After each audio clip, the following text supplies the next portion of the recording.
If you want something, you have got to be relentless. You've got to learn how to become resourceful. You've got to learn how to become creative. When crises strike in your life, and in the Chinese language, crises mean danger, but it also means opportunity. And this is an opportunity for you to grow. And you've got to be so relentless, regardless of what comes down the pike, that you're always looking for a way to get over, always looking for a way that you can break through, always looking for a way that you can win, always looking for a way that you can strike a telling blow. And pretty soon, I think there's some people watching us in the universe that say, wait, let's call a meeting over here. You know that guy Mustafa? Look at him down there. He won't stop. Just that fool don't know he can't get over. Look here. Why don't we do this? Let him go and let's mess with somebody else. Just let him go on through. Life will just get tired of whipping you sometimes. And just say, let's just let this one go. I believe this. Now, no one has told me this, but I just kept on kicking. I didn't have sense enough to stop. I was intelligently ignorant. I didn't know what I couldn't do. So I just tried anything. And the fascinating thing about life, because you can't get out of it alive, you might as well have a good time, you know? Live your life with passion, with some drive. I was giving a seminar the other day, and I mentioned that I was going to do some training in August with some young teenagers and take about 100 away to a 2 or 3 day camp and wipe them out. Been working on this. So after the speech, one of the parents walked up to me and said, Mr. Brown, I'd like for you to do something for my son. He's not motivated. I said, I wonder why. I wonder what's wrong with him. He had no fire whatsoever. See, what you do speaks so loudly, folk can't hear what you're saying. And so if you don't have any fire, you know, you've got to watch the people, the relationships that you develop. Have people of kindred mindsets. If you're around folk who are dead and negative all the time, they will affect you. You want people that are around you that have smiles on their faces, looking good. I was telling a group last week, Abraham Lincoln refused to hire a guy because of his face. They said, but the guy can't help it. He said, anybody over 30 is responsible for their face. If you have some depressing face looking at you every day, it affects your blood pressure. Keep these dead faces away from you. It's contagious. This is serious. So you've got to watch your countenance, watch your face, have an uplifted expression, watch your body posture. All of these things affect you psychically. You've got to be the kind of person that you are fearless. Fearless. Folk leave fearless people alone. There's some people walk through a neighborhood and every dog in the neighborhood would bark at them. But there's some people come through and ain't nobody gonna mess with this.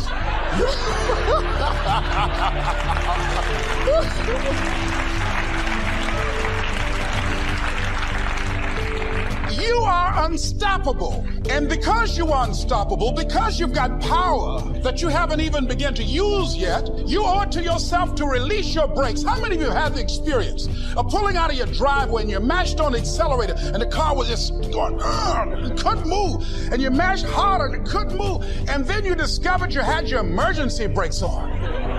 And then you release those emergency brakes and it goes, choo! Have you ever had that experience before? Most of us go through life with our brakes on, holding back, not giving all that we have, not sharing all of ourselves. Most of us go to our graves still holding on rather than releasing it. What are some of those things that keep us from releasing it?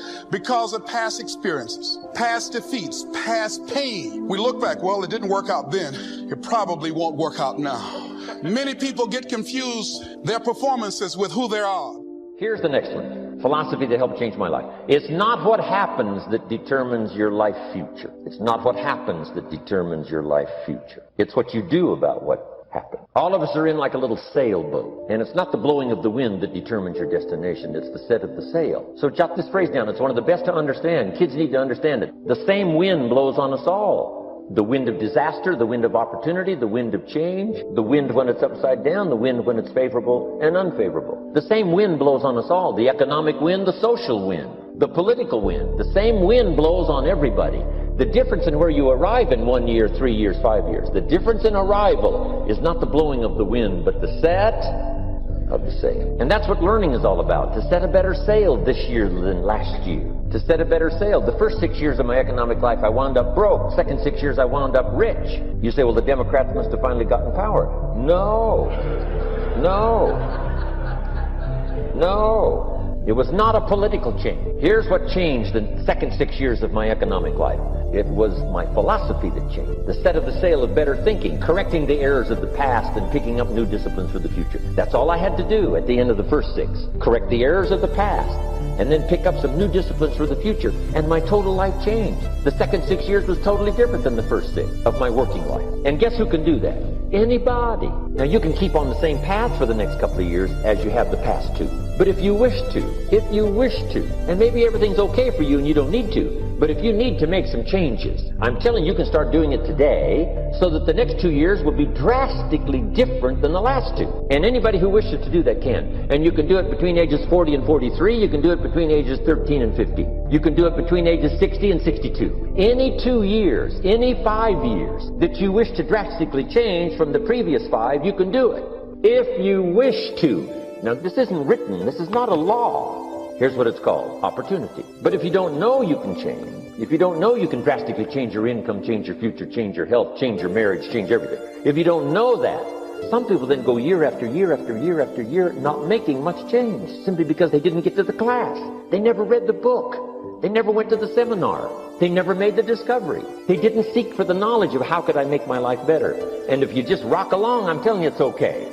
Anybody can live any way they choose, but I'm here to tell all of you that if you wish to, it's possible to make the next 3 years totally different than the last 3. And all you have to do is just a few things. So if you got that one now, it's not the blowing of the wind that determines your income. It's not the blowing of the wind that determines your fortune. It's the set of the sail. And that's why we gathered here today. Maybe I've got some ideas that'll help you with a couple of little things about setting the sail of your thinking that might drastically give you multiplied more benefit the next 3 years than you've gotten in the last 3. So it's not what happens.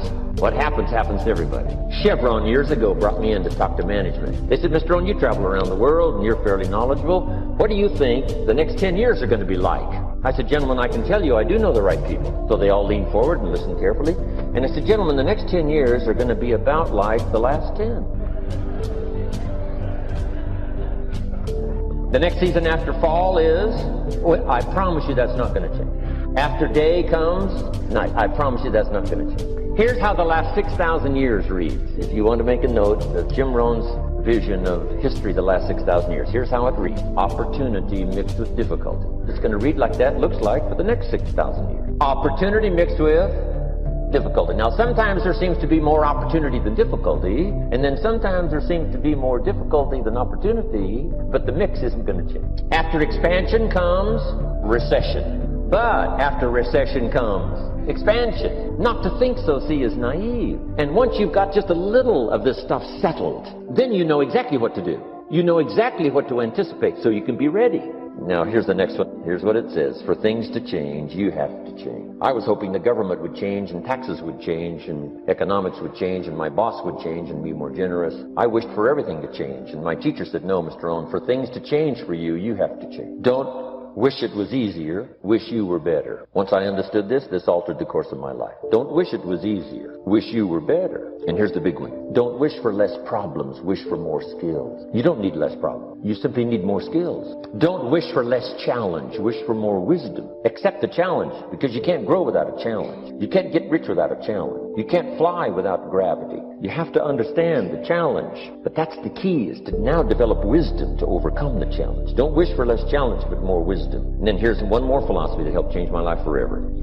But it's a good thing to keep going all of your life, to be curious about what's happening, curious about human beings, curious about the setup, curious about human behavior, be curious about yourself, be curious about government, politics, society, banking, money, Army, Navy, taxes, what makes things work, what makes a city work, what makes a government work. I remember years ago someone mentioned Russia might conquer China. I said, if you conquered China, what the heck would you do with it? Trying to comprehend how the world works, trying to comprehend how... I remember going to Manhattan for the first time. I was so awestruck. This huge city, and one thing came to my mind was, how does this city work?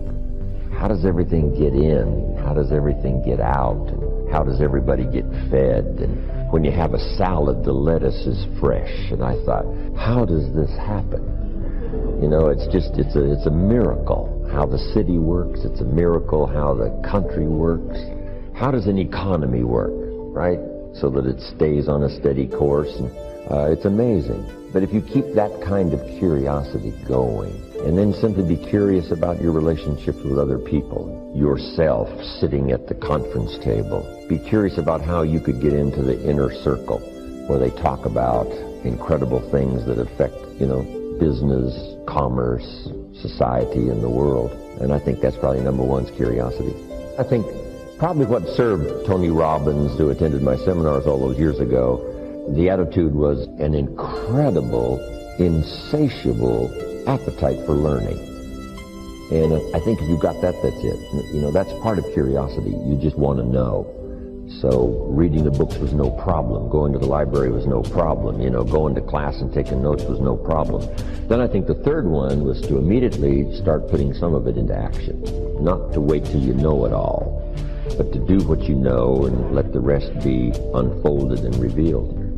The illustration is on a foggy night, if you can only see 100 feet, if you walk that 100 feet, now you can see another 100 feet. Take it a bit at a time. But for those components that really start someone on the road to success, I think that's it. Curiosity, appetite for learning, and willingness to put it all into activity right away.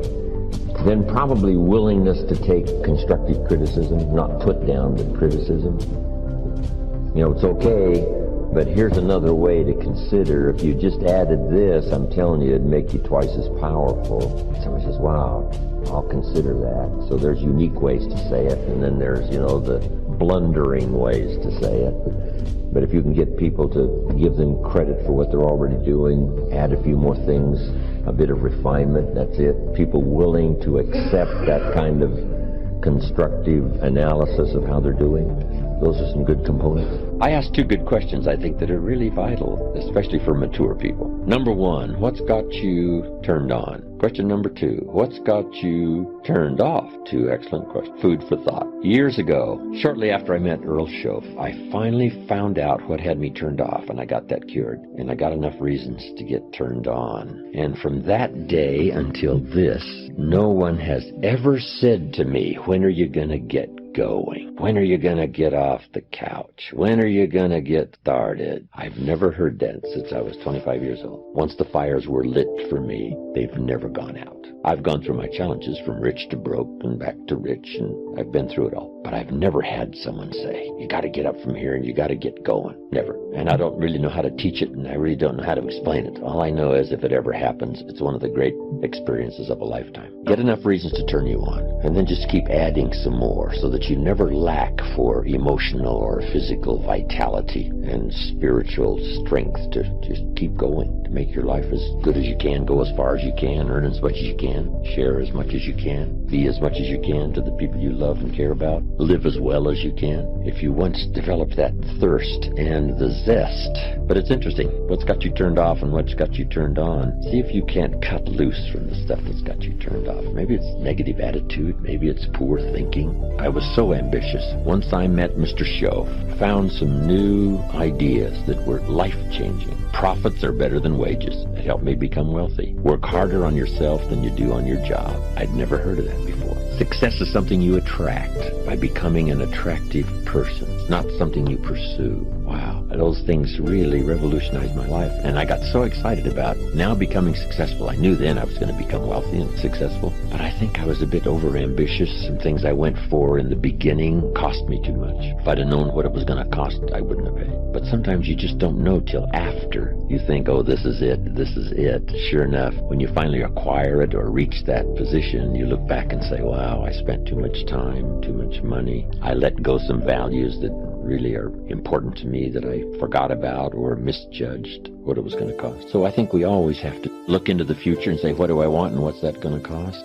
There's two great words of antiquity everybody should learn. Here they are. One's positive and one's negative. And we studied a bit about that yesterday. Positive, negative. Here's the positive word from antiquity. Behold. That's the positive word. Behold the possibilities. Behold the opportunity. Behold the future and give it design. Behold and look at the chances you've got. Behold, spring has come. Behold, the day has arrived and the sun is shining and the shadows are fleeing away. Behold, the next person you can meet might be your friend for life. Behold, the next person might be a colleague forever. Behold, that's the positive word, behold. Now, here's the negative word, beware. Now I want to give you a sentence to jot down that's very valuable. Here's what it is. Beware of what you become in pursuit of what you want. Beware. All of our lives we have to deal with behold and beware. When a kid goes to school, it's behold the opportunity and beware the danger. Behold and beware. So beware of what you become, pursuing what you want. Some things I went for in the very beginning cost me too much. I got so obsessed with some things that I found out later the price was too big to pay. If I would have known better, I never would have paid. But sometimes we learn when? After. So don't become so obsessed with something that you lose your sense of reason or it costs you your friend. Don't be so obsessed with something that you compromise your virtues and your values. The story says Judas got the money. You say, well, that's a success story. No. It's true, 30 pieces of silver was a sizable sum of money, but it was not a success story. His name was Judas. Doesn't that ring a bell? It makes all the difference in the world. Judas got the money. Here's something interesting about the story of Judas. After he got the money, he was unhappy. Someone says, well, if you had a fortune in your hand, why would you be unhappy? And here's the key. He was not unhappy with the money. He was unhappy with himself. Here's a key phrase. The greatest source of unhappiness is self-unhappiness. It's not from outside the things that make us unhappy. The greatest devastating unhappiness is to be unhappy with yourself. Now, a mild form of unhappiness is construct. The desperate form of unhappiness is destruct. It's like worry. We should all worry a little, but not let it destroy our lives. If you're in New York about to step off the curb in downtown Manhattan and the yellow taxi's coming, best you worry enough to get your feet back up on the curb, lest you get yourself wiped out. So it's called caution, but not undue caution. It's called fear and worry, but not the worry that kills you, not the worry that destroys you. It's like hate. You don't need to hate your job. Save your hate for the important things like evil, like the weeds that attack your garden, like the diabolical ideas that try to entice your children, right? You don't need to hate everything. I hate this, I hate that. That's the misuse of your hate. Save it for the things we really must hate. But this is so important now to beware. Judas was so unhappy, he tried to take the money back. They said, heck with you, we got what we wanted, you got what you wanted, out. They threw him out with his money. Now he becomes so desperate, he goes out and hangs himself for what he did. He became a traitor. So that's the caution now. If Judas could speak back to us in any kind of clear language, here's what he might say. Beware of what you become in pursuit of what you want. Don't sell out. It's not worth it. The whole balance, I think, is important all of your life. For our kids, so much learning and so much play and so much education and so much time off. And you have to just not overload kids with too much time to learn. A little change of pace. Back when I went to school, we called it recess, right? You can't stay at it, like hour after hour. You have to take a little break and take some time. But it's true as an entrepreneur. It's true in a sales career. It's true for a minister of a church. Whatever you're in is to find that balance of working hard so that the job gets done, but also taking the time. I used to work hard and think, wow, I should have my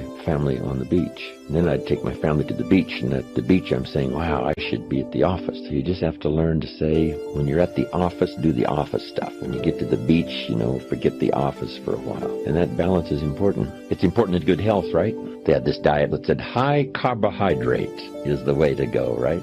Sure enough, it wasn't. Now it's all finally turned around, and we know a lot more, and it's called high protein, low carbohydrate, and all the rest. The first self-interest is to survive. I do an interesting thing now on the instructions given to the first couple, Adam and Eve, after the garden experience. The instructions were, number one, multiply. It's a lonely world with two people. But the second instruction was interesting, and I try to find ways to translate it when I lecture in other countries. And it says to be fruitful. fruitful or productive, first you need to produce enough to survive. If a man is by himself and he produces enough for himself, that's called self-care. Then, if he wants to live a higher life, a companion or get married, he now must produce enough for himself and his wife. Somebody says, well, why work that hard when you can just take care of yourself? That's okay. This is not a moral question. This is a question of, do you wish to live a higher life, a better life? And almost everyone would agree that would be a better life, to be with somebody.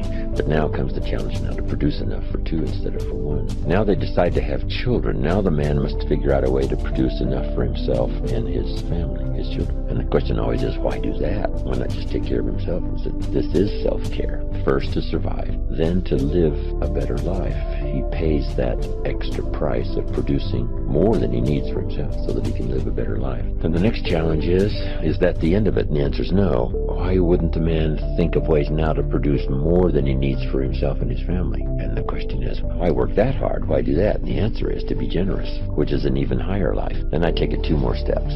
Why not accept the challenge to produce much more than you need for yourself and for your family? Somebody says, well, that's ridiculous. Why do that? You don't understand. It's to live a higher life. Then I take it one step further, to produce far more than you need. What a way to live. Extraordinary. It's okay to live an ordinary life and a pretty good life, but how about an extraordinary life? To produce far more than you need for yourself and your children. Suppose you make $10 million a year and you and your family only need $3 million. Some families are more expensive than others, but let's say $3 million would pretty well cover most every family. Now you've got $7 million to give, to share. How about that kind of life? It's called extraordinary.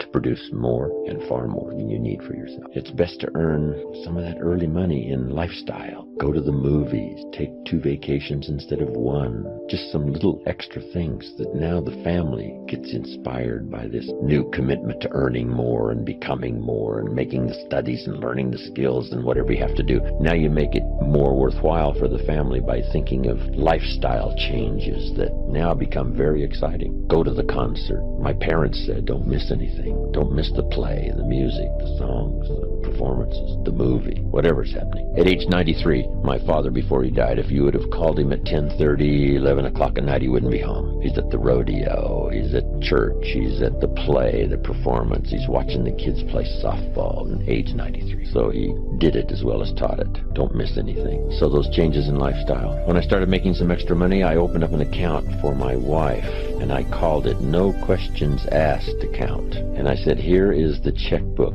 for a new account, and it's called No Questions Asked. I'll just keep putting money in there, and you spend it for whatever you wish. It was life-changing. It wasn't a fortune, but she didn't have to ask anymore for money, because I could sense that it was a little embarrassing at times when she had to ask me for money. I thought, well, that's not good. So the first time I get a chance, here's what I'm going to do. And sure enough, I did it. No Questions Asked account. You can't believe what they did. It was absolutely amazing. Anything you can think of that helps to change lifestyle is called making a living, but also making a life. Lifestyle, social friendships, church, community, country, all those things that make a composite of our overall life. Start furnishing that with new vigor, vitality, money, whatever it takes to expand your life into what I call the good life, as well as economics. It doesn't take a lot. How much is a movie, right? Even for a person of modest means, $6 or something. Costs $60 million to make it and only costs $6 to see it. Part of it's just simply priority. Less soft drinks, more movies. Everybody's got the money. The story I tell of the lady who invested the $1, and now she's a millionaire. So she had the $1. Depends on where you put it. A 4-hour lunch, how much can you eat? Just a few people. But at the end of 4 hours, you're richer than when you sat down in terms of exchanging ideas, confidences, experiences, plans for the future, accomplishments. It's exciting. Probably nothing more rewarding than conversation. Sometimes you need to be alone. For all of my busy life, from Milan to New York to Paris to Mexico City to the giant cities of the world, I do seek solitude, but only for short periods of time, not long periods of time. But it is important for me to get away, think and ponder and wonder about my life and what's happening, what's going on, where to go from here. But some of the greatest rewards are in personal conversation. I've got some close friends, some mentors that have been around for the last 50 years for me, that a couple of hours of conversation, you've got enough to feast on and live on for a while until you can have the next one. But it's easy to be a little too busy to go to lunch with a close friend and not miss it, or spend an evening with 2 or 3 families and enjoy life. You know, how much is a concert? $25, $30, $40. Somebody says, well, poor people can't afford to go to a concert. See, no, it's only 8 Coca-Colas. It just depends. So you save up your soft drink money and you do some special things. So lifestyle to live well doesn't cost a fortune. All it costs is paying attention. Then the little dramas. I told a story about calling my father after my mother died. My father lived another 8 years, and he spent 1 more year out on the farm, which I still have up in Idaho, where I make a little wine and grow a few crops and live the good life overlooking the Snake River. But my father spent 1 more year the nights, and then he got a little lonely, and so I got him a place in this little farm village close by, so he could at least go there, spend the night, have breakfast, and then jump in his car and go back to the farm. And then there's a place close by called the Decoy Inn, little cafe, where my father most every morning would have breakfast with the farmers. So I'd call him while he's having breakfast. Just takes 10 minutes. Papa, I'm in Israel. And they'd bring him the phone, and we'd have this conversation. And he'd talk real loud so they could all hear the details. They gave me a reception last night on the rooftop. He'd say, reception on the rooftop, underneath the stars, Pop. He says, underneath the stars. So everybody gets in on this little conversation he's having with me. Now he's got a story to tell for the rest of the day. My son called me from Israel. I know he had to get up in the middle of the night. Makes a much more special day. Only takes 10 minutes. Easy to, easy not to. I'd send him these postcards from around the world, and he'd save them, show them around. When I'd get back, some of them had a little butter and jelly on them, right, where he'd passed them around at breakfast. And then he'd get to retell the story. I was showing these postcards to my friends, and here's what happened, and here's what they said. And it keeps this lively interchange between father and son going. I took him back where he was born in my motorhome one year, Odessa, Washington. Went to the newspaper office, and he went back into the vaults in this little community, and he found some newspapers dated 1903 when my father was born. So we went through them. No record of his birth. I said, you know, you were born out in the country, Papa. No record of your birth here. Like me, I was born at home. Then we went back to Wheeler, where he last went to school, when they had a place in town. They used to have a dry wheat farm, a couple of thousand acres in Moses Lake. But we went back to Wheeler, where he last went to school. He used to arrive early, before the teachers got there, and lit the fires in this old stove, 1 or 2 room school. And it was gone. Tried to locate the place where they might have lived and couldn't find it. It's probably gone. The only thing left in Wheeler was a church and a bar. And my dad says, well, that's a pretty good combination. Get messed up in one place and get straightened out in the other. I said, oh, that's good, Papa.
I need a raise. I deserve a raise, but I have to admit I'm afraid to ask for one, not only because of what the boss might say, but because of what the people in the office will say too. They might think I'm kissing up or trying to be better than them, you know? Fear of what other people may think or say about you often blocks opportunities. The action cure is to first make sure that what you plan to do is right and justified, and if you feel sure it is, then go ahead with it. Don't get hung up on what other people might think. No one ever does anything worthwhile for which he or she is not criticized somewhere along the road. These are just a few examples, but the procedure to cure fear and win confidence can be summed up in 2 stages. First, isolate your fear. Pin it down. Determine exactly what you're afraid of. Second, take action. There is some kind of action that will cure any and every kind of fear. Now remember this, action is more than just a cure for fear. Action is a tool for success. Action is a confidence builder and a self-belief builder. Action, making things happen, is what separates a dreamer from a doer. Now, it's good to dream. Many good and useful ideas come from dreaming, but ideas without action are like a car without an engine. In other words, they're useless. Our minds generate lots of ideas every day, ideas about different things. It will help your success plan if you get in the habit of capturing those ideas when they happen. Carry around a notebook or some small cards so you can make a note of your ideas and keep those ideas in an active, accessible file. That can be anything from a fancy cabinet to a shoebox, but make sure they're in a place where you can easily get to them and look at them frequently. Review your ideas and cull out the ones that don't have any value, but the ones that look feasible, hang on to them, research them, read everything you can that pertains to your idea, talk it over with your friends, your family, fellow workers, polish your ideas, think and dream about them, and then act on them. Remember, excellent ideas alone are not enough. A fair idea developed and acted upon is 100% better than a great idea that dies because it isn't followed up.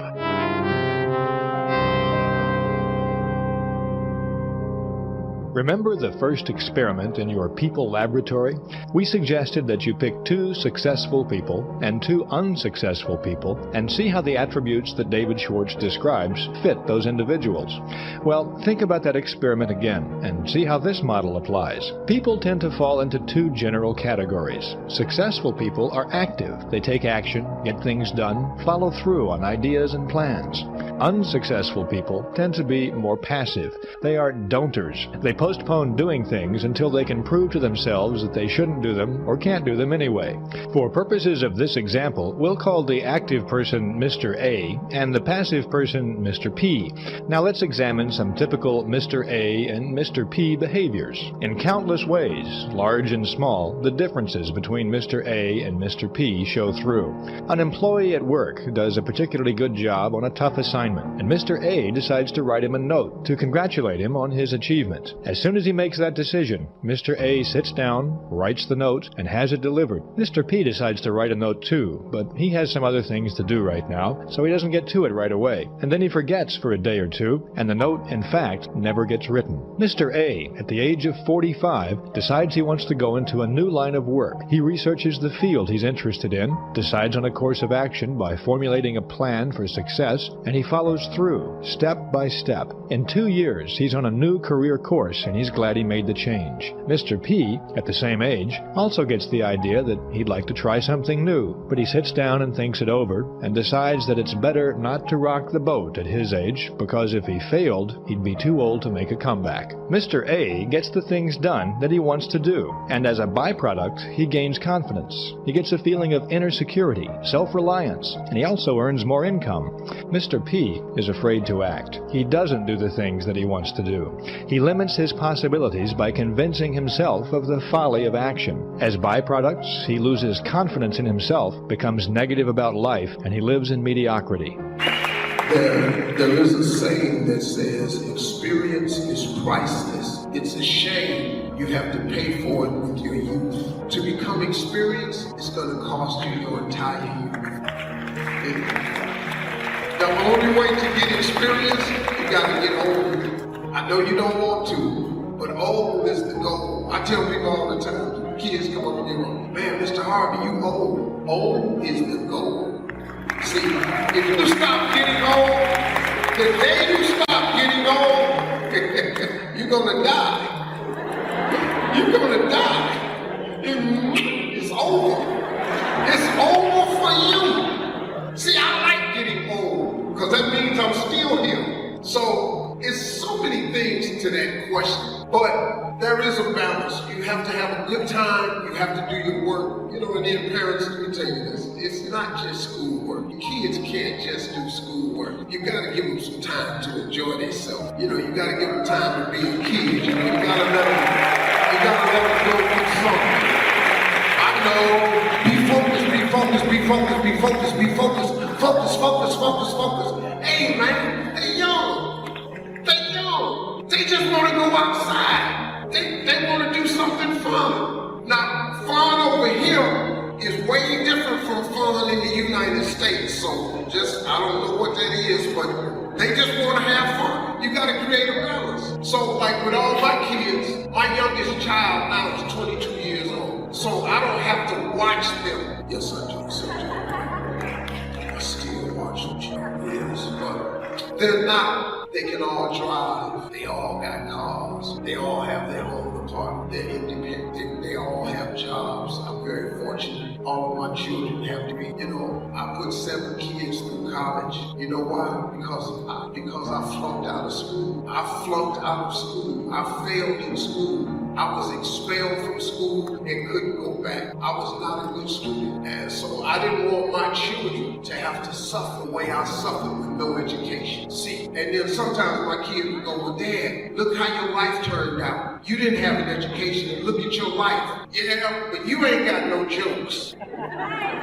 See, my life turned out okay because God had given me this incredible gift. I have the ability to make people I've never met laugh. So I have a gift. You don't have this gift. You need education. You got to get educated. So all of my children have gone to college. And that's been a very proud thing for me. But I had to learn to let them have fun too. So, we go on family vacations and things like that. And we try to sit around and have family time. We try to eat some meals together. Like I'll have 1, 2 of them here with me.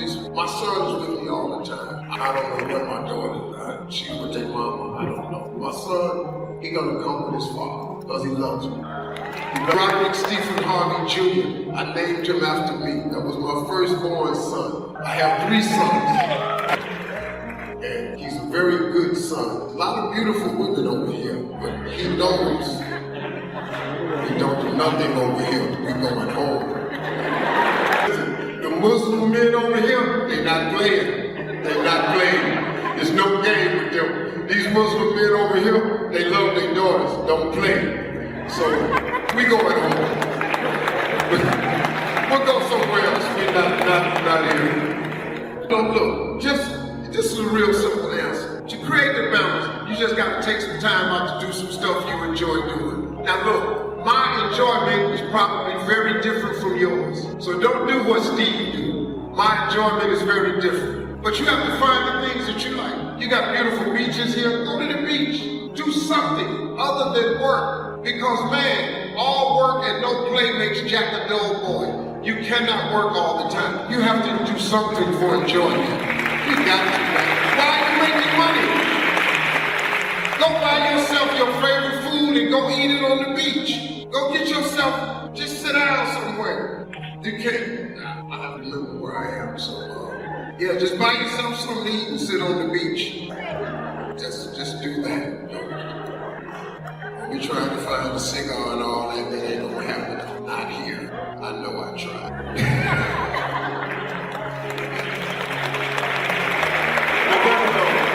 But that's another thing, because I'm a cigar guy.